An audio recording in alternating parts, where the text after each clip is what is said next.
Mga kabisnes, baka samantalahin ko itong pagkakataon na to. Kung po pwede po sana, lalambing ako sa inyo. Supportahan niyo po yung Anime Reactors TV. Solid ka business po yan. Tapos ano po kasi siya, bedridden na po mga ka-business. So sa pamamagitan ng pagbablog, awa ng Diyos nga, na-monetize na siya. Nagkakaroon siya ng kaunting revenue. Kaya lang maliliit lang kasi yung views niya. Baka pwede po, suportahan natin si Anime Reactors TV. Yan. Pero bedridden na po siya. Kaya mapapansin nyo yung yung at least na mukha niya, pinapakita niya. Cartoon character. Suportahan po natin yan, Anime Reactors TV.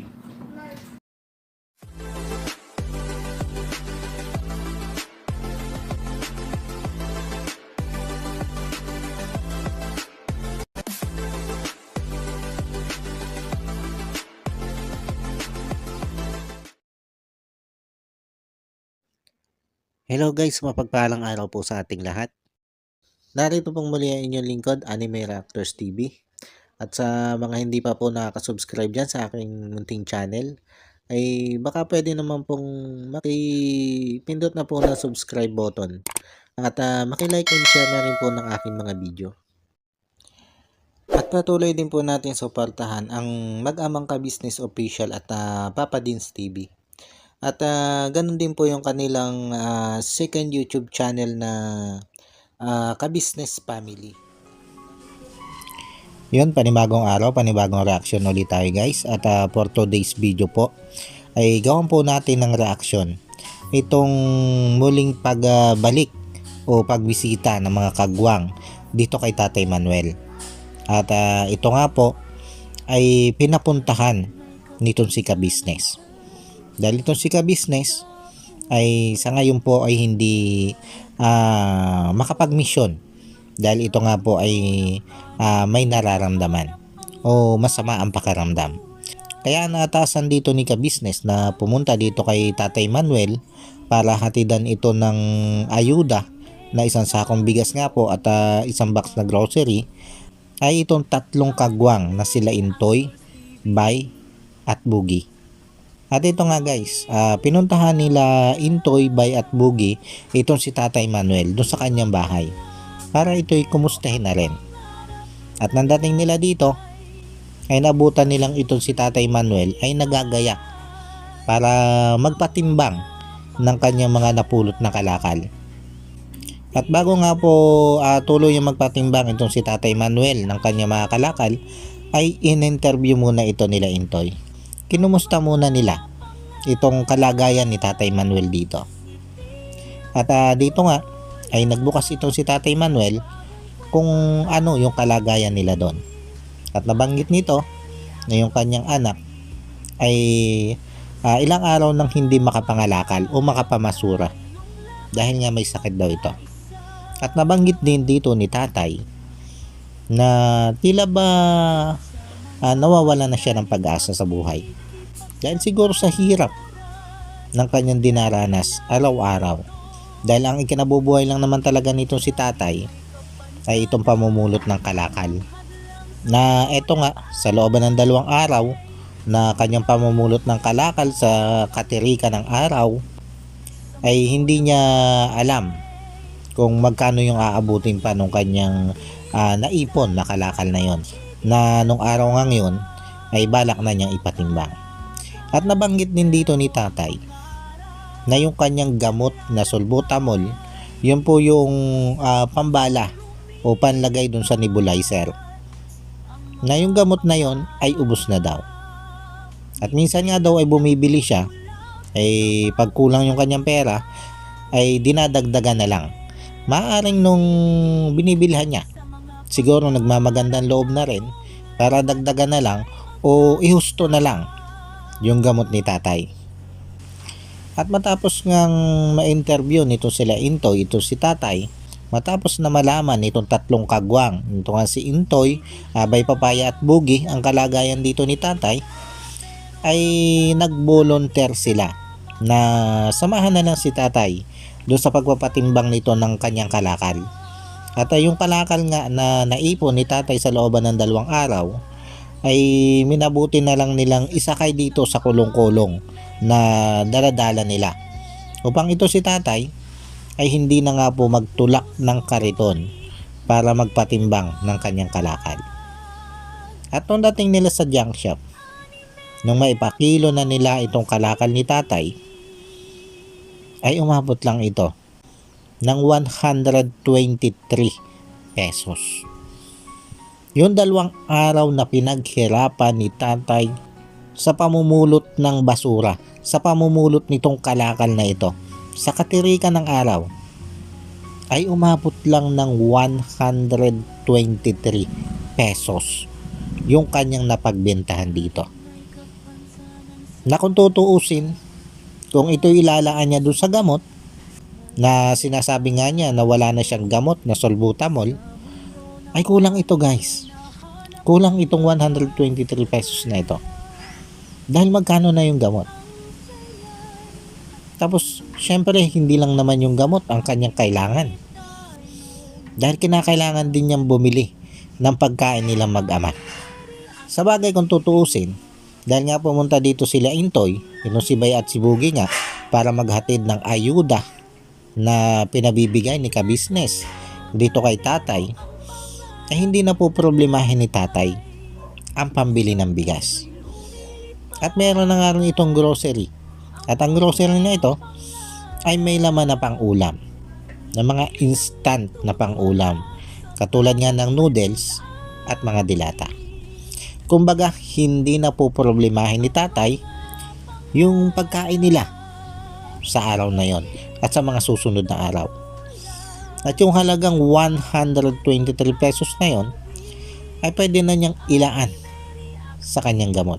Pero ito guys, itong 123 pesos na ito, siguro makakabili lang ito ng 2 hanggang 3 Solbutamol. Kumbaga, hindi pa rin sapat sa pangangailangan niya sa 1 linggong gamot niya na pang nebulizer nga.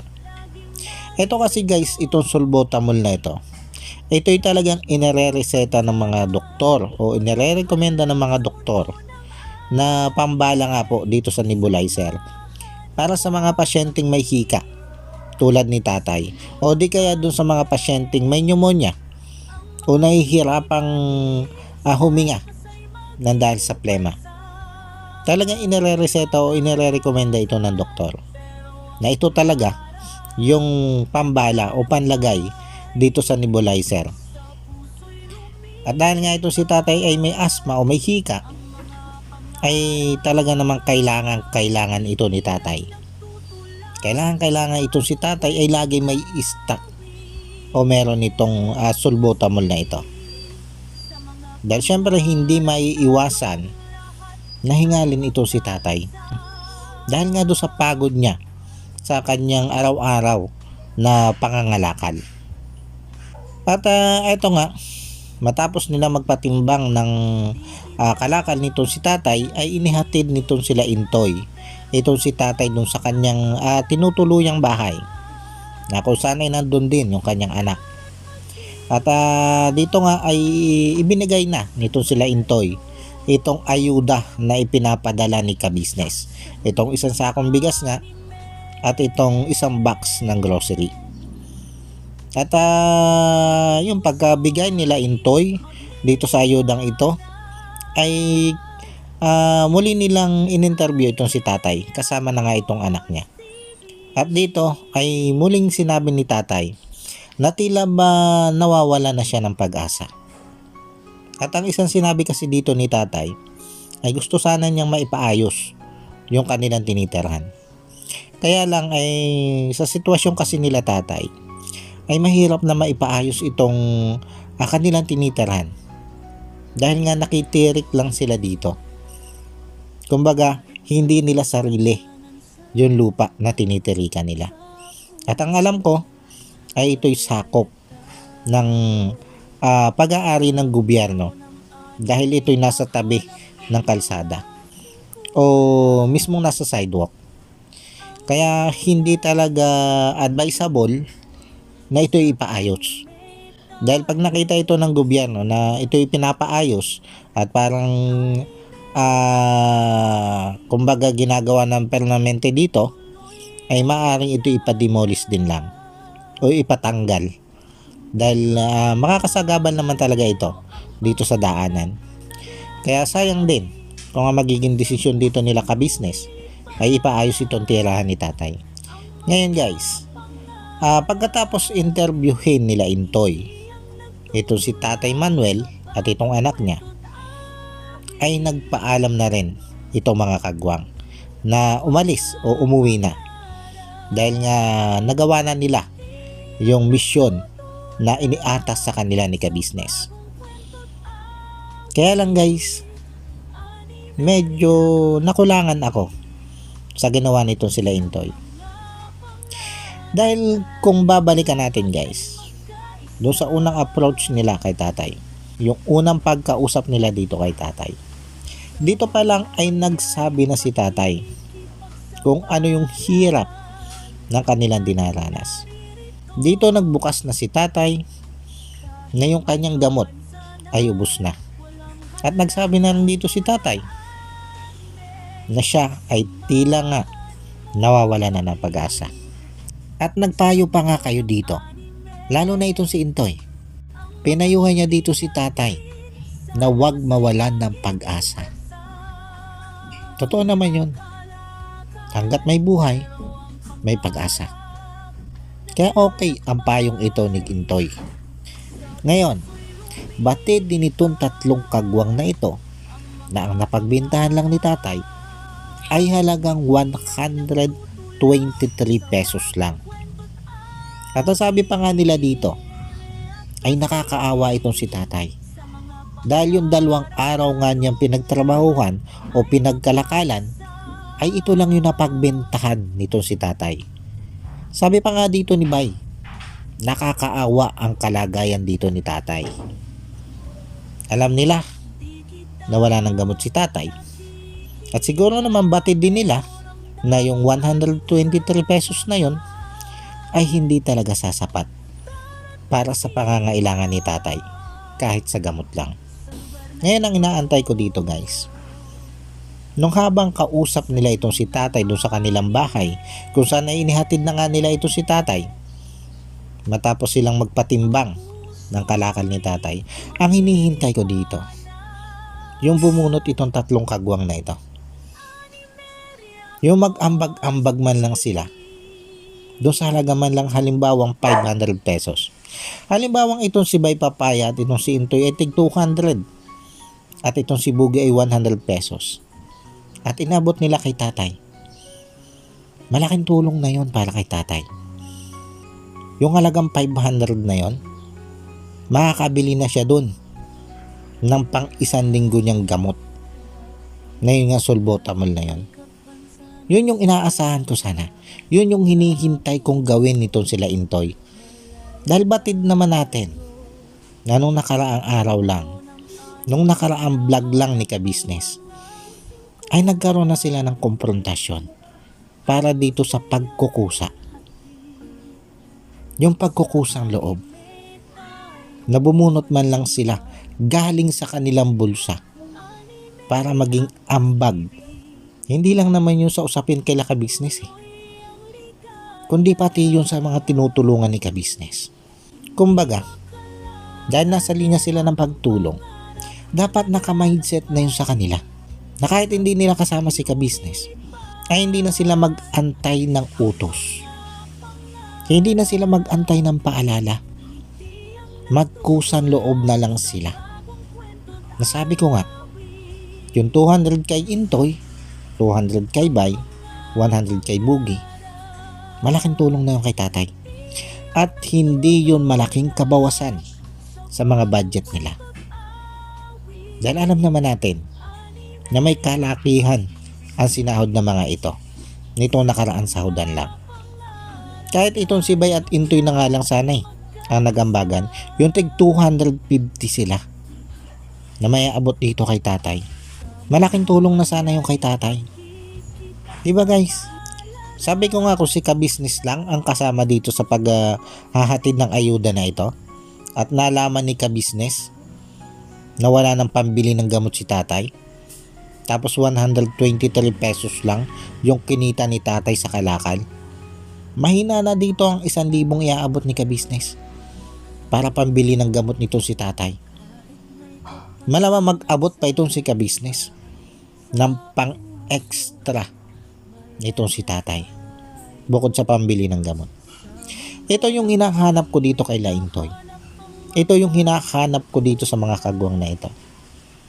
Dahil sabi ko nga, noong nakaraan lang ay napagtalakayan na nila ito eh.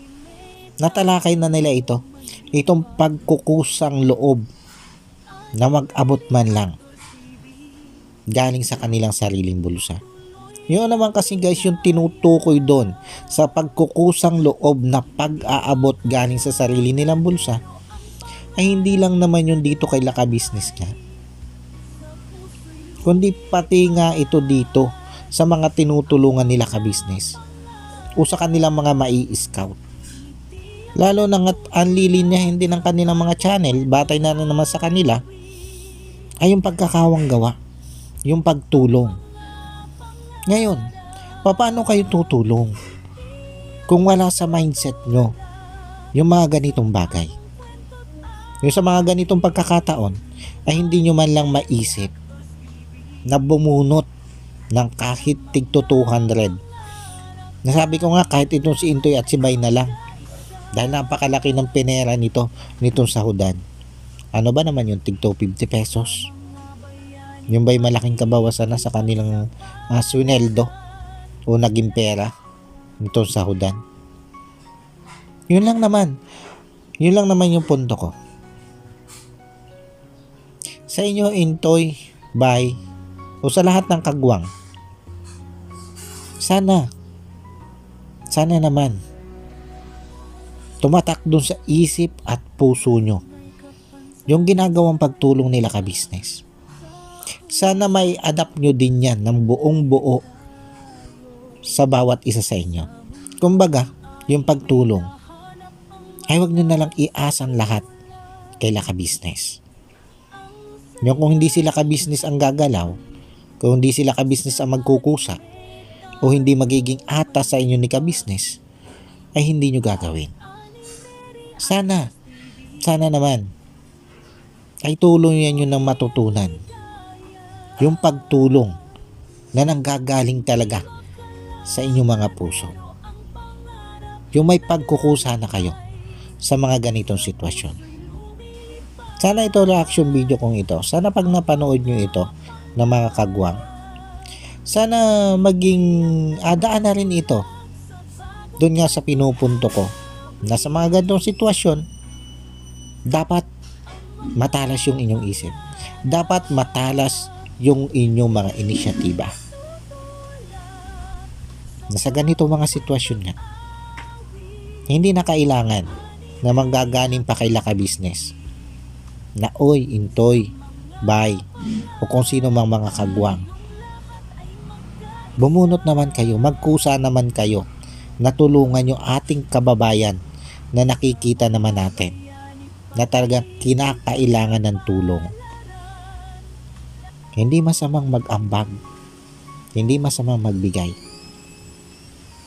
Hindi masamang mabawasan ng kaunting halaga yung inyong mga pera, yung inyong mga budget. Kung ito naman ay ang patutunguhan, ay yung makatulong tayo sa ating kapwa. Huwag nyo naman sanang mamasamain itong reaction video kong ito mga kagwang. Ito'y bahagi ng wake up call sa inyo. Dahil tila nakakalimot kayo eh. Tila nakakalimot kayo dun sa linya nyo na tinatahak. Alalahanin nyo lagi na ang tinatahak nyong linya ay pagtulong. Kaya dapat nasa mindset nyo na yung pagtulong. At sa mga ganitong sitwasyon ay dapat mabilis yung inyong isip. Dapat alam nyo na agad ang inyong gagawin. Nang kahit wala dyan si ka-business. Inuulit ko mga kagwang, Itong reaction video kong ito ay hindi laban sa inyo. Hindi pambabati ko sa inyo. Kundi bilang pagpapaalala lang ito. Kung asan ba kayong linya. Kung ano ba yung linyang tinatahak nyo. Na tila ba nalilimutan nyo na kayo ay nasa linya ng pagtulong. Na dapat ang lagi nyo nasa isip ay kung papaano kayo makakatulong. Maliit man yan o malaking halaga. At dapat lagi kayong handa. Laging handa yung isip nyo. Lalo na sa mga ganitong sitwasyon. Sa mga sitwasyon, lalo na kung hindi nyo kasama itong sila ka-business. Paano guys, hanggang dito na lang muna ulit po. At sana po ay nagustuhan nyo itong aking reaction video ito.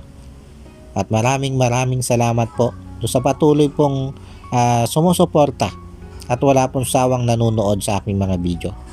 At sa mga hindi pa po nakaka-subscribe dyan, ay baka naman po pwedeng makipindot na po na subscribe button.